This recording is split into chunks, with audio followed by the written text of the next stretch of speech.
This is ACC Amit Kumar, and let's discuss a summary of how change in accounting policy takes into effect. So, under IAS 8 accounting policy, changes in accounting estimates and errors, as well as Ind AS 8 accounting policies, the effect is taken retrospectively. Now, the big question arises, what is retrospective effect mean? Retrospective effect means that we apply the change as if we have been using the same accounting policy since beginning. Now, since beginning means since incorporation or since the time it is practically possible to apply the effect retrospectively. Suppose if we were using FIFO method and if we plan to change the method from FIFO to weighted average, we have to believe as if we have been using weighted average since beginning, since incorporation, or till the time it is practically possible for us to do so.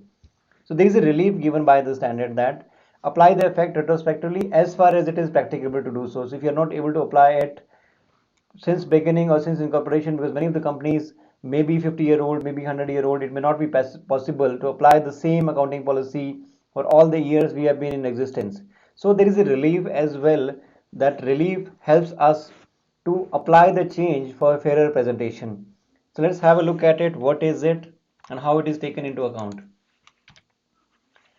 So a change in accounting policy is only allowed when it is required by an Ind AS, when an Ind AS allows you to do so, or it results in more reliable and relevant information.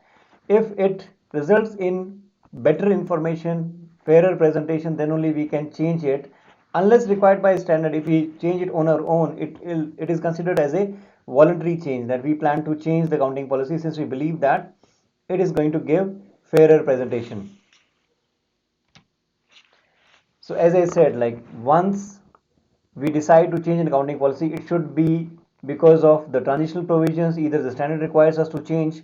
If the standard requires us to change, the standard will give us transitional provisions. Like in accordance with the provisions of transition, we'll be applying the change retrospectively.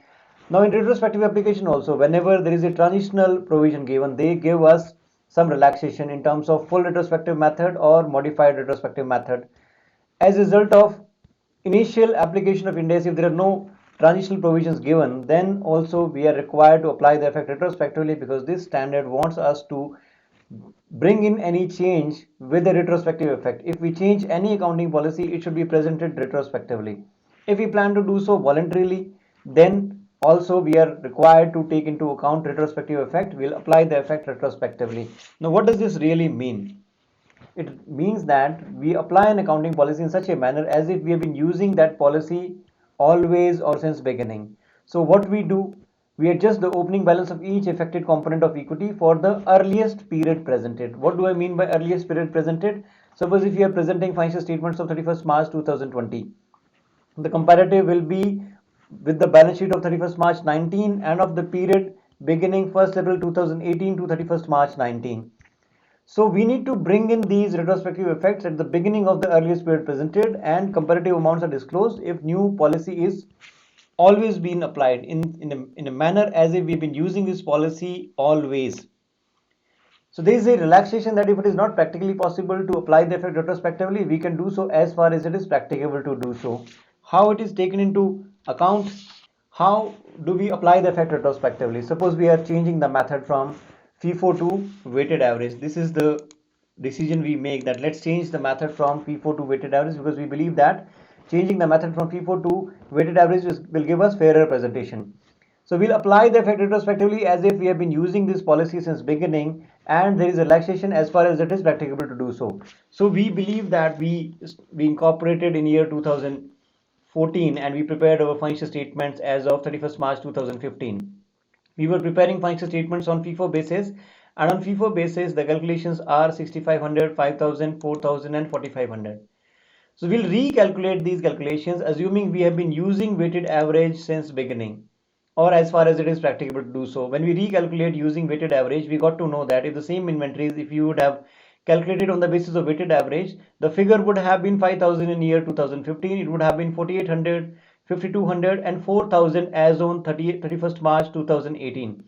We are going to present our financial statements of 31st March 2020. If we are presenting our financial statements of 31st March 2020 and we have decided that we'll be using weighted average as an accounting policy, we need to present this inventory figure according to weighted average. So that figure is 6600. Now using this figure we could calculate carry forward, apply the same measurement basis, and we could calculate the figures for all 31st March 19, 31st March 20, and recalculate 31st March 18 as well.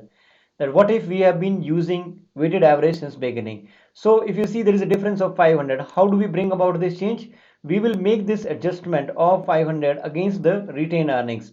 We'll decrease the inventories by 500 and will decrease the retained earnings, and inventories are reinstated on 1st April 2018 at 4000 in the books. Why we are publishing 1st April 2018 balance sheet? Because the requirement is that we need to present current year balance sheet. With the current year we need to give comparative, and with the comparative we need to give one more additional balance sheet of the beginning of the earliest period presented. Now the earliest period among the two is the period beginning from 1st April 2019 to 31st March 2020 is the current period. The period beginning from 1st April 18 to 31st March 19 is the comparative period. Beginning of this comparative period is 1st April 2018.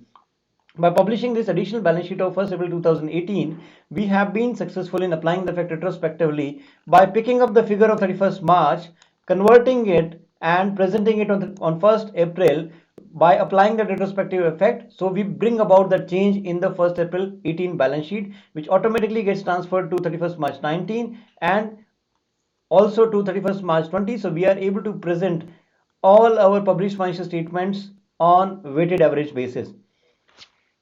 If you look at the second requirement, that was estimates. Now in case of estimates we apply the change prospectively. What does prospective means? Prospective means that suppose we have a machine which we have been depreciating on written down value method. The machine's value is 100,000 and depreciation method used is written down value method, and we had depreciated it by 28,000 and the net book value is 72,000. We decide that straight line method will give fairer presentation, so we apply the effect prospectively because this is a change in estimate. The pattern of consumption of depreciation is a change in estimate. Will not apply the effect retrospectively, will apply the effect prospectively. So we decide the new useful life and start depreciating on this new useful life. Now this change will impact the current year and future years. So this is considered as applying the effect prospectively. Current year and future year will change the depreciation from 28,000 which we charged in the past 2 years. Now we'll be charging 18,000 for the remaining 4 years. We'll charge the depreciation on straight line basis in the current year, and in future year will not make any change to the depreciation which we have already charged. Now as we did for change in accounting policy, same is being done for correction of prior period errors. For correction of prior period errors also we apply the effect retrospectively. What does applying the effect retrospective means for correction of prior period errors?